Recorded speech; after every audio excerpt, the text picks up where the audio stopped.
ఉమ్మడి విజయనగరం జిల్లాలో నీట్ పరీక్షకు 1,824 మంది పోటీ పడుతున్నారు. గత ఏడాది 1,723 మంది దరఖాస్తు చేయగా 1,683 మంది పరీక్ష రాశారు. ప్రస్తుతం 6 కేంద్రాల్లో పరీక్ష నిర్వహిస్తున్నారు.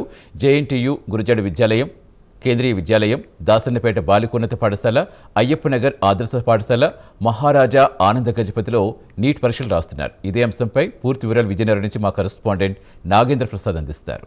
విజయనగరం జిల్లాలో 6 కేంద్రాల్లో నీట్ పరీక్ష జరుగుతోంది. ప్రస్తుతం మనం విజయనగరం జేఎన్టీయూ గురజాడ విశ్వవిద్యాలయం దగ్గర ఉన్నాం. ప్రస్తుతం ఇక్కడ ఈ కళాశాలలో 2 కేంద్రాల్లో అయితే నీట్ పరీక్ష జరుగుతున్నటువంటి పరిస్థితి. ఇంకా దాసనపేటతో పాటు మరొక 3 సెంటర్‌లో కూడా మొత్తం 6 కేంద్రాల్లో పరీక్ష జరుగుతున్నటువంటి పరిస్థితి. ప్రధానంగా చూసినట్టయితే ఈ ఏడాది మనకి 1,824 మంది ఈ ఏడాది పరీక్షకు హాజరవుతున్నట్టుగా తెలుస్తుంది.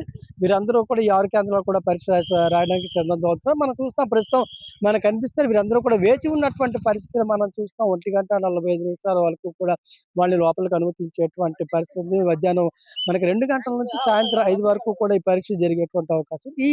ఈ 3 గంటల పాటు ఎగ్జామ్ జరిగే అవకాశం. ప్రధానంగా చూసినట్టే 2 గంటల లోపల అంటే 1:45 కంతా కూడా విద్యార్థులు పరీక్షా కేంద్రాల లోపలికి వెళ్ళాలి. తర్వాత అనుమతించడానికి కూడా అధికారులు చెప్తున్నటువంటి పరిస్థితి. గత ఏడాది పరిస్థితి కనుక చూసినట్టయితే 1,723 మంది నీట్ పరీక్ష కోసం దరఖాస్తు చేస్తే 1,683 మంది పరీక్ష రాసినట్టు తెలుస్తోంది. ఈ ఏడాది అయితే 1,824 మంది పరీక్షకైతే దరఖాస్తు చేస్తున్నారు. మొత్తం ఈ 6 కేంద్రాల్లో కూడా ఈ 1,824 మంది పరీక్ష రాసేటువంటి అవకాశం ఉంది. మొత్తం మీద గత ఏడాదితో పోలిస్తే ఈ ఏడాది అభ్యర్థుల సంఖ్య కూడా పెరిగినట్టు ప్రధానంగా వైద్య విద్యకి సంబంధించినటువంటి ప్రవేశం కోసం నీట్ పరీక్ష తప్పనిసరి అనేది మనకు తెలుస్తుంది. గతంలో మనం ఎంసెట్ ద్వారా వెళ్ళినటువంటి పరిస్థితి, తర్వాత నీట్ కింద నీట్ ద్వారా వైద్య విద్య ప్రవేశానికి కూడా దరఖాస్తు చేసినట్టు మనం చూస్తాం. ఇప్పుడు జేఎన్టీయూకి సంబంధించినటువంటి పరీక్షా కేంద్రాల్లో విద్యార్థులకు వచ్చినటువంటి పరిస్థితి వేచి చూస్తున్నటువంటి పరిస్థితి కూడా ఉంది. వీళ్ళకి సంబంధించినటువంటి హాల్ టికెట్ లేదా ఆధార్ కార్డులు కానీ అధికారులు అందరూ కూడా తనిఖీ చేస్తారు. అలాగే వీళ్ళు చివరికి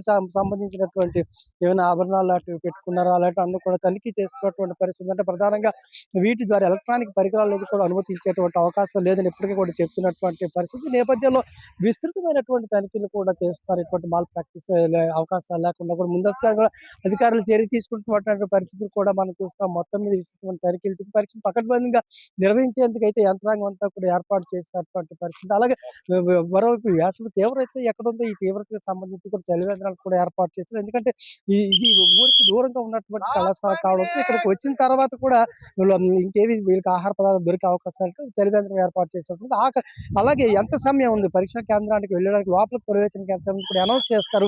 మనం వింటున్నాం ఇంకొక 5 నిమిషాల్లో పరీక్షా కేంద్రం ఇంకా టైం ఉందని కూడా అనౌన్స్ చేసిన పరిస్థితికి మనం విద్యార్థులు కూడా తొందరపడుతున్న పరిస్థితి. వారి యొక్క ఆధార్ కార్డులు పరీక్షా పత్రాలను అంతా చూసి లోపలికి వెళ్తున్న పరిస్థితి. విద్యార్థులు తన తల్లిదండ్రులు వీళ్ళందరూ కూడా వేచినటువంటి ప్రతి ఒక్కరిని కూడా క్షుణ్ణంగా పరిశీలిస్తూ కూడా లోపలికి అనుమతిస్తున్నటువంటి పరిస్థితిని మనం చూస్తాం. వారికి సంబంధించినటువంటి ఏవైతే ఆధారాలు ఉన్నాయో ఆధార్ కార్డు కానీ ఇతరత్ర పరీక్షకు సంబంధించినటువంటి వాళ్ళకి హాల్ టికెట్ కానీ ఏవైతే జారీ చేయబడి వాటిని కూడా పరిశీలించిన అనంతరం కూడా లోపలికి అనుమతిస్తున్నటువంటి పరిస్థితి. మొత్తం మీద మనం చూసినట్టయితే అభ్యర్థులందరూ కూడా ఒక్కొక్కరి తనిఖీ చేస్తూ లోపలికి వెళ్తున్నటువంటి పరిస్థితిని మనం ఇంతవరకు చూసాం. మొత్తం విజయనగరం జిల్లా వ్యాప్తంగా కూడా ఒక 6 కేంద్రాల్లో మనకి పరీక్ష నిర్వహిస్తున్న పరిస్థితిని మనం చూస్తున్నాం. మన వైపు కూడా ఈ జేఎన్టీయూకి సంబంధించి 2 కేంద్రాల్లో పరీక్ష జరుగుతుంది.